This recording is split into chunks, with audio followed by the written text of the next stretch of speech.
friends, how are you? Welcome in this video. In last video, we have discussed about the reflection of transverse wave and reflection of longitudinal wave. Today we will discuss about the superposition of waves.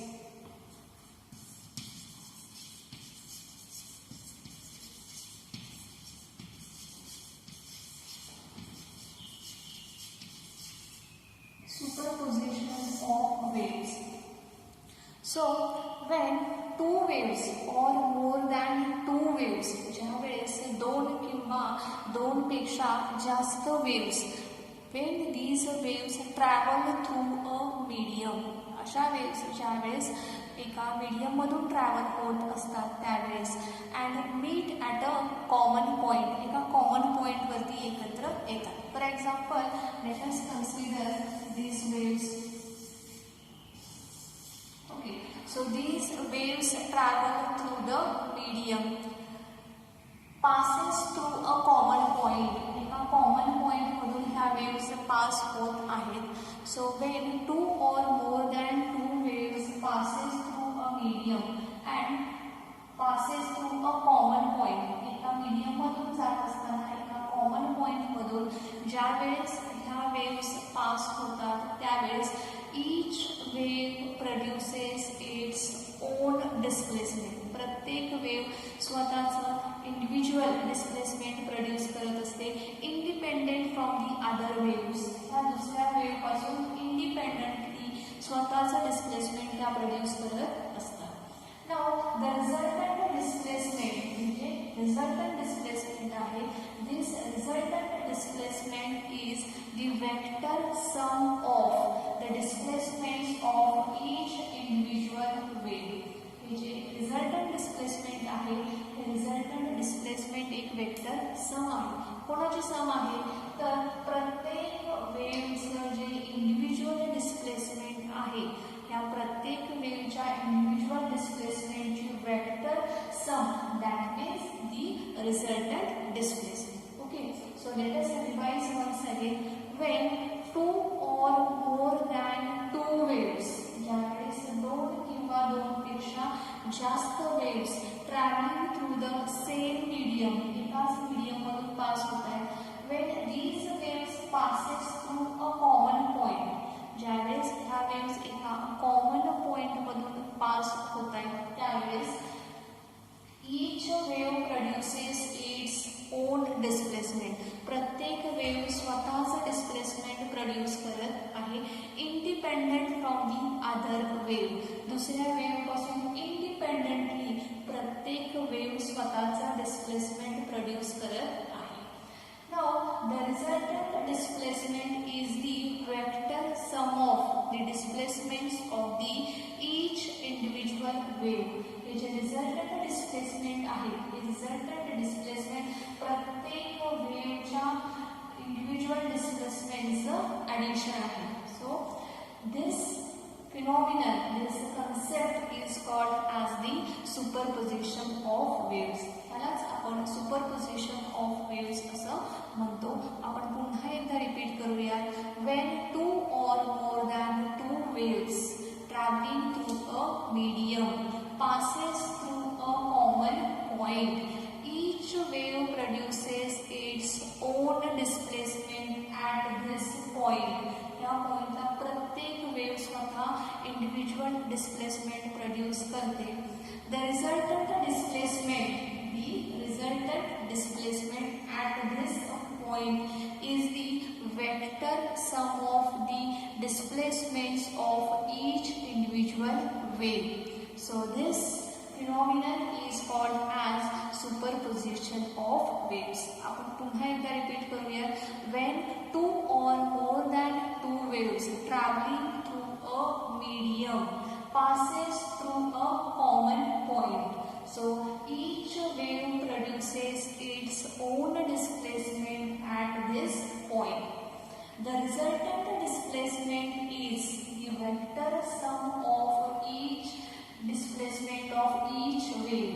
So this principle is called as superposition of waves. Now let us consider the waves are y1, y2, y3. The resultant wave will be y. So the displacement of a resultant wave y is equals to, at this point, the displacement of the first wave plus the displacement of the second wave plus the displacement of the third wave, that is y1 plus y2 plus y3. So अशा पद्धतीने हे जे principal आहे त्याला आपण superposition of waves असं म्हणतो.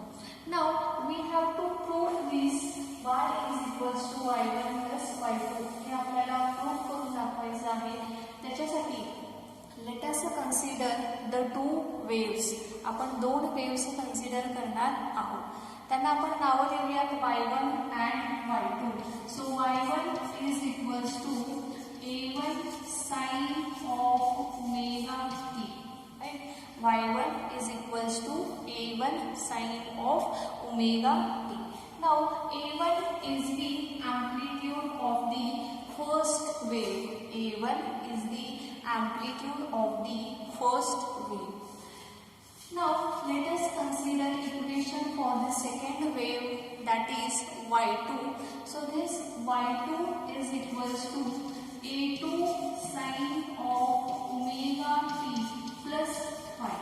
Now phi is the phase. की हा जो फेज आहे हा फेज ह्या दोघांच्या मधला डिफरन्स आहे. एका वेव्हचं इक्वेशन आहे y1 is equals to a1 sin of omega t. So this wave gets differ with this wave by the phase phi. So ह्या दोघांच्या मधला फेज डिफरन्स जो आहे तो आहे phi.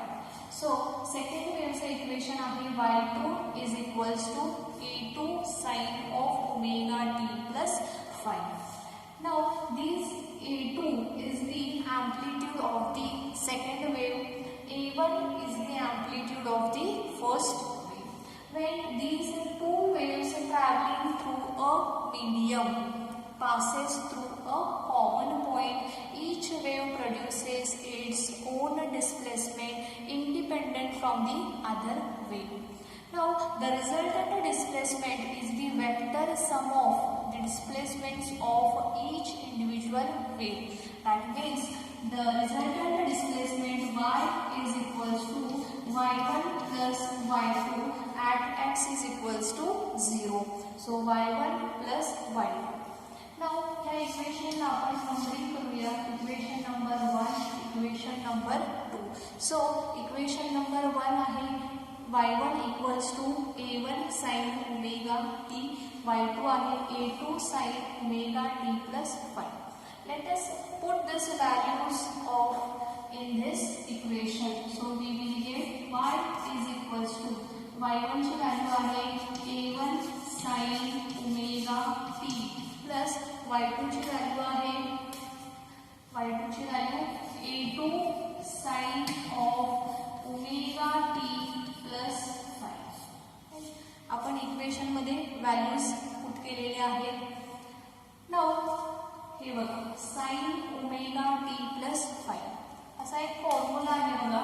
sin a plus b is equals to sin a cos b plus cos a sin b. Okay, formula कसा आहे sin of a plus b is equals to sin a cos b plus cos a sin b.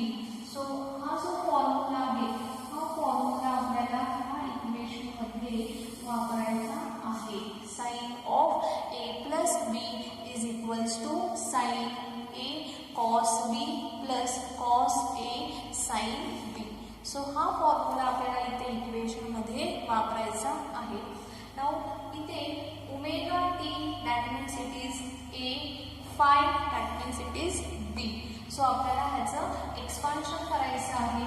So we will get a1 sin of omega t plus a2 in bracket sin omega t plus phi चे expansion काय होईल sin a cos b, right, plus cos a sin b, right. So अशा पद्धतीने आपण याचं expansion केलेलं आहे.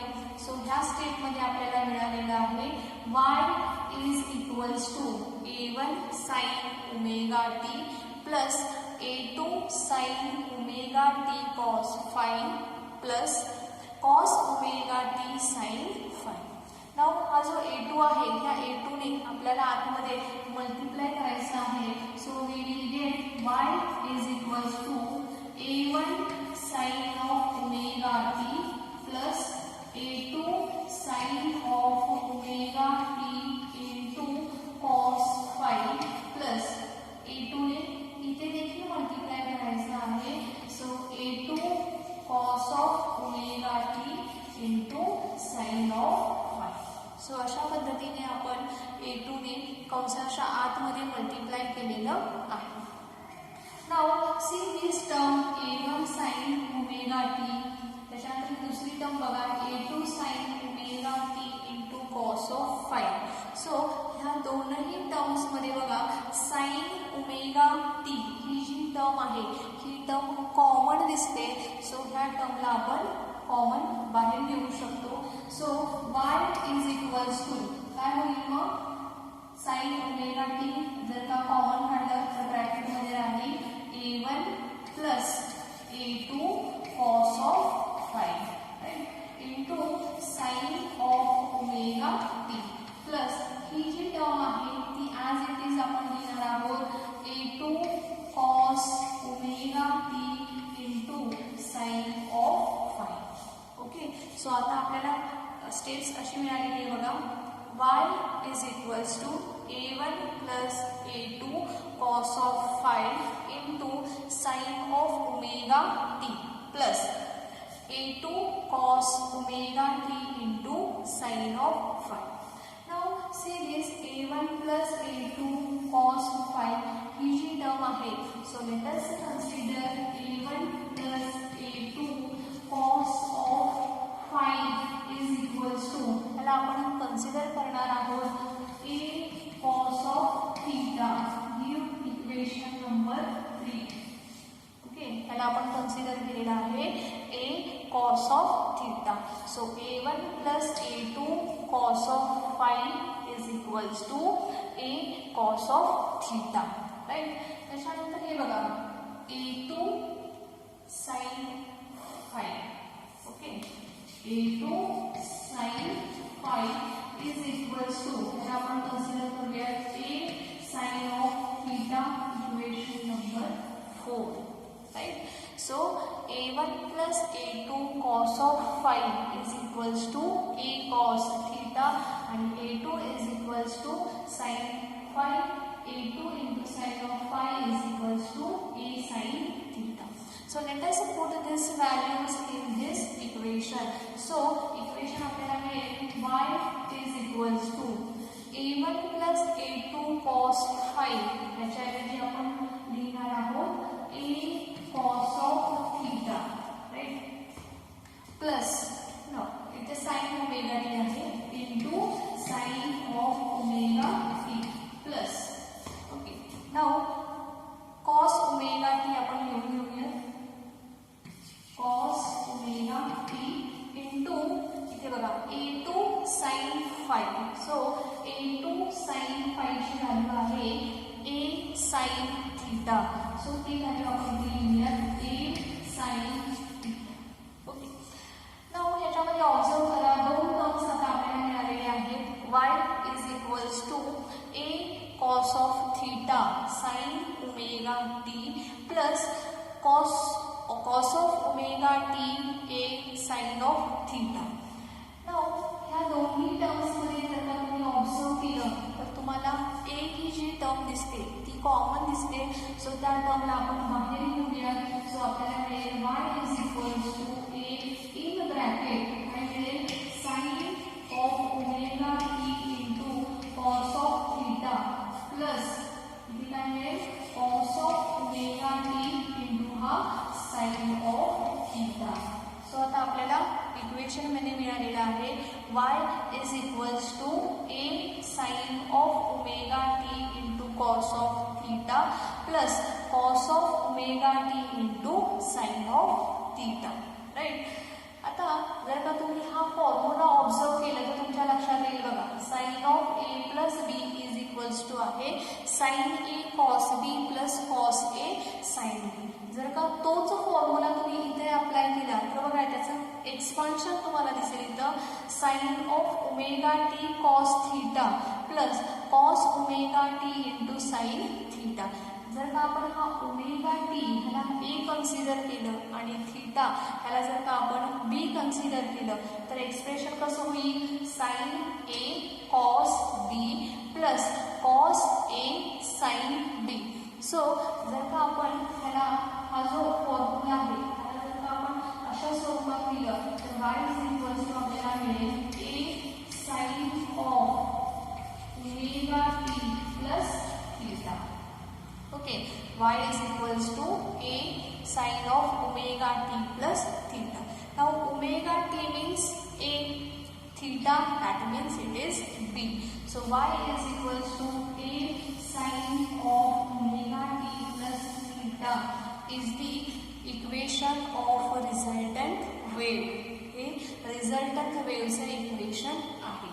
Now a is the resultant amplitude. a he resultant amplitude आहे, तर त्याची जी फ्रिक्वेन्सी आहे it frequency same as that of this individual wave. ह्या इंडिव्हिज्युअल वेव्हची जी फ्रिक्वेन्सी आहे तीच ह्या रिझल्टंट वेव्हची आहे. बिकॉज इथे बघा ओमेगा आहे, इथे पण ओमेगा ओमेगा आहे आणि omega is equals to 2πm. That means frequency of the resultant wave is the same as that of the each individual wave. So अशा पद्धतीने आपल्याला resultant wave चे इक्वेशन मिळालेलं आहे. y is equals to a sin of omega t plus theta.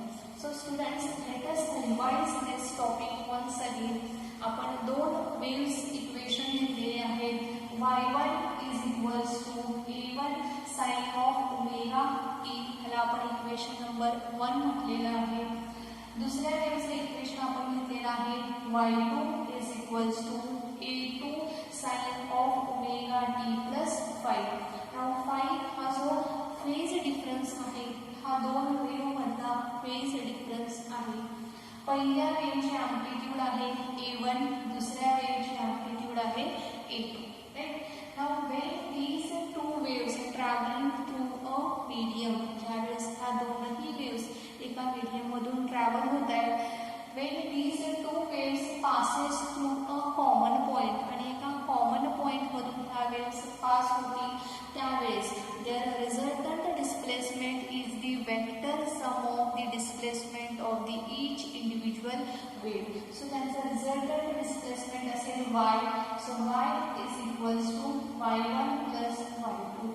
Now we have to find out the equation for the resultant displacement. Resultant waveचं आपल्याला equation find out करायचं आहे. So हे equation find out करण्यासाठी let us put the values of y1 and y2 in this equation. So y1 आणि y2 च्या value आपण equation 1 आणि equation 2 मधून ह्या इक्वेशन मध्ये पुटअप करणार आहोत. सो आपल्याला इक्वेशन मिळेल y is equals to a1 sin of omega t plus a2 sin of omega t plus 5. Now sin of omega t plus 5 ह्याचं जे एक्सपान्शन आहे ते आपण एक्सपान्शन ह्या फॉर्म्युल्यानुसार करू शकतो. बघा sin of a plus b is equals to sin a cos b plus cos a sin b. So ह्या फॉर्म्युल्याने आपण ह्याचं एक्सपान्शन करू शकतो. सो आपण इथे एक्सपान्शनसाठी बघा नेक्स्ट स्टेपमध्ये आपण ह्याचं एक्सपान्शन केलेलं आहे. So y is equals to a1 sin of omega t plus a2 expansion केले बघा sin omega t cos 5 plus cos of omega t into sin of 5. Expansion केल्यानंतर ह्या a2 ने आपण ह्या टर्मला आतमध्ये मल्टिप्लाय केलेलं आहे.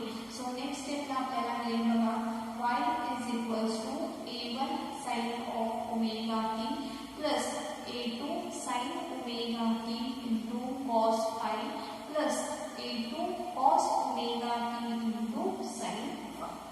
Now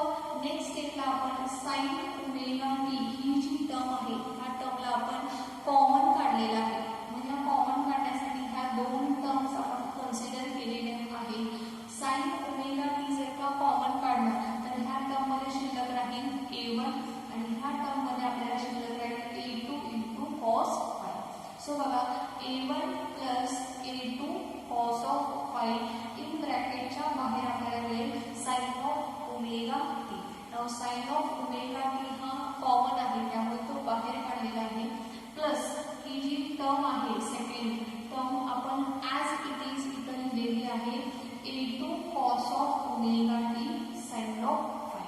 right. नाव नेक्स्ट स्टेपला बघा आपण इथे कन्सिडर केलेला आहे A1 plus A2 cos of phi is equals to A cos of theta असं आपण कन्सिडर केलेलं आहे. त्याचप्रमाणे ह्या सेकंड टर्म मधली A2 साइन फाय ही जी टर्म आहे ह्या टर्मला देखील आपण इथे कन्सिडर केलेला आहे. बघा A2 sine of phi is equals to A sine of theta. So अशा पद्धतीने आपण A कॉस थीटा आणि A साइन थीटा कन्सिडर केलेलं आहे. सो त्याला आपण इक्वेशन नंबर दिलेला आहे 3 अँड इक्वेशन नंबर 4. नाव ह्या ज्या व्हॅल्यू आहे ज्या आपण कन्सिडर केलेल्या आहेत A कॉस थीटा आणि A साइन थीटा ह्या व्हॅल्यूज आपण ह्या इक्वेशनमध्ये लिहिणार आहोत. So y is equals to instead of A1 plus A2 cos of phi ह्याच्याऐवजी आपण लिहिणार आहोत A कॉस थीटा. बघा इथं आपण A कॉस थीटा लिहिलेला आहे into sine of omega t ही जी राहिलेली टर्म आहे ती आपण इथं लिहिलेली आहे, प्लस त्याच्यानंतर पुढे cos omega T as it is आपण लिहिलेला आहे आणि A2 साइन फाय ह्या टर्मसाठी आपण लिहिलेला आहे A sine of theta. Right. नाव ह्या टर्ममध्ये ह्या इक्वेशनमध्ये A ही जी टर्म आहे ही कॉमन आहे. सो ह्या टर्मला आपण बाहेर काढलेला आहे. सो नेक्स्ट स्टेपमध्ये आपल्याला मिळेल बघा y is equals to A in bracket sine of omega T into cos of theta plus cos of omega T into sine of theta. Now this is the expansion of sine of A plus B. हे expansion कोणाचं आहे तर sine of A plus Bचं expansion आहे. So हे expansion असं असल्यामुळे आपण ह्याला थोडंसं कॉम्प्रेस फॉर्ममध्ये लिहितोय. मग sine of A plus B करून इथं दिलेला आहे. So y is equals to A sine of omega T plus theta. Now omega t that means A, theta means it is B. So this is the equation of the resultant wave. हे resultant वेव्हचं equation आहे. So ह्या इक्वेशनमध्ये A is the resultant amplitude. A हा जो आहे हा resultant amplitude आहे अँड ओमेगा इज हा जो omega is equals to 2 pi n आहे. तसंच तुम्हाला ह्या दोन्ही इक्वेशनमध्ये बघायला असेल omega which is equals to 2 pi n. That means we can conclude that the resultant wave is having the same frequency as that of the each individual wave. Resultant wave ची frequency ही each individual wave च्या frequency एवढीच आहे. So हे equation आहे resultant waves. Y is equals to A sin of omega t plus theta. Now from this equation we have to find out the value of A. आपल्याला A ची value ह्याच्यानंतर find out करायची आहे. So A ची value आपल्याला find out करण्यासाठी equation number 3 आणि equation number 4 ची आपल्याला मदत होणार आहे. त्यांचं स्क्वेअर करून त्यांचं आपल्याला ॲडिशन केल्यानंतर आपल्याला रिझल्टंट ही जी वेव्ह आहे A ची आपल्याला व्हॅल्यू मिळणार आहे.